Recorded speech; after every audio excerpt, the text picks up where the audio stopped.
Boker Tov. My name is Noah. Nice to meet you, Noah. I've heard a lot about you. I bet you have heard a lot about me, Abraham. I'm the only person that God chose to save before the flood. I am a righteous man. That's so funny. I'm also a righteous man. Actually, I heard your story, and I'm pretty sure there's a really important distinction between you and me. Way after you built the ark, this important scholar Rashi agreed that you were very righteous, but clarified that you were righteous only in your generation. He also wrote that I, on the other hand, am righteous throughout all generations. In my story, there was no need to specify which generation. Actually, you must have missed the first part of what Rashi wrote. He began his comment by arguing that had I lived in other generations, I would have been even more righteous.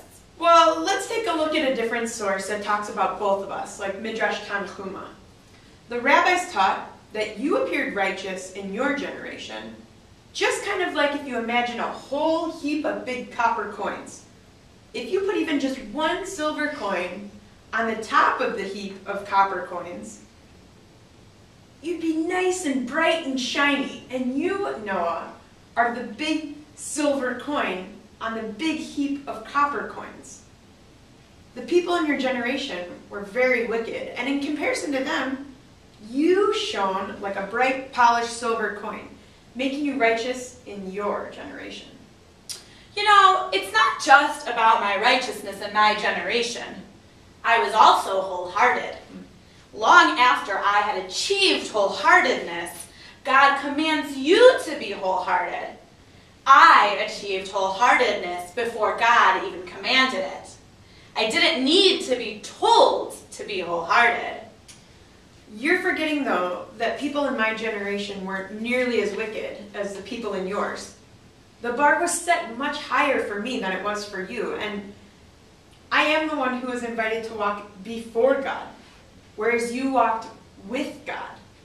Bereshit Rabbah teaches us that those who walk before God are actually superior to those who walk with God. But what does that even mean? I thought we were talking about righteousness. Does it really matter if I walked before or with God? Of course it matters. Walking with God shows that you need God's support. You needed God's strength, whereas I walked before God. I can accept God's support, but I don't need it to be a righteous person. Look at it this way. When God told you that God was going to destroy every single person and being on earth, how did you respond? Well, I was a little overwhelmed. When God told me that Sodom and Gomorrah were going to be totally obliterated, I stood up for the people. I had the nerve to question God's actions because I cared about the people, and I thought that that's what a righteous person would do, would bargain for their lives, and that was what God expected me to do.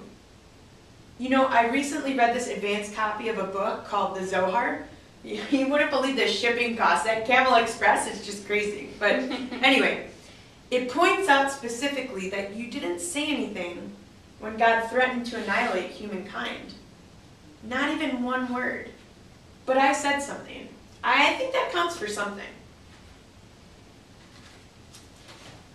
This is how we imagined that a dialogue would sound between Noah and Abraham, comparing their own righteousness. Genesis 6:9 presents difficulty in identifying whether Noah was merely righteous in his own generation or whether he would have been righteous in any generation. So what constitutes righteousness? Is a person considered righteous in relation to those around him? Or is righteousness more about an individual's actions only compared to him or herself? Both Noah and Abraham acted righteously during their own time, and we learn from Torah that both were righteous. Maybe it doesn't matter how righteous you are compared to those around you, but rather what matters is that you're constantly pursuing righteousness. Let's borrow the phrase, tzedek tzedek tirdof, righteousness, righteousness, you shall pursue, from Deuteronomy, to help guide our paths towards righteousness as we all strive to follow both Noah and Abraham's examples in constantly pursuing lives of righteousness. Tzadik tzadik tirdof. righteous person, you shall pursue.